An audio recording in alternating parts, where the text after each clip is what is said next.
ప్రతి న్యూబార్న్ మదర్కి తెలుసుకోవాల్సిన feeding technique tips.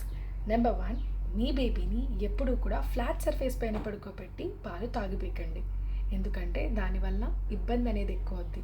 Year infection రావటము లేదా శ్వాస తీసుకోవడంలో ఇబ్బంది కలగటము, ఇరిటేషన్ అవ్వడము అవుతుంది. నెంబర్ 2, ఫీడింగ్ చేసేటప్పుడు బేబీ యొక్క హెడ్ ఎప్పుడు ఎలివేటెడ్గా ఉండాలి, అంటే పైవైపు మూవ్ చేసి ఉండాలి. నెంబర్ 3, ఎప్పుడు ఫీడ్ చేసినా ప్రాపర్ లాచింగ్ టెక్నిక్స్ తెలుసుకొని చేయాలి. అంటే ఫీడ్ చేసినప్పుడు నిప్పుల్ కంప్లీట్గా ఇన్నర్ సైడ్ ఉండేలాగా చూడాలి. ముందు నా లిప్ ఎవర్టెడ్ అయి ఉండాలి. టోటలీ నిప్పుల్ అనేది కంప్లీట్గా మా బేబీ యొక్క మౌత్ లోపల ఉండాలి. Number 4, burping.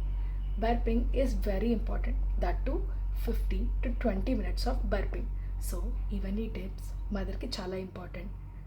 This is Dr. Monica, your pediatrician.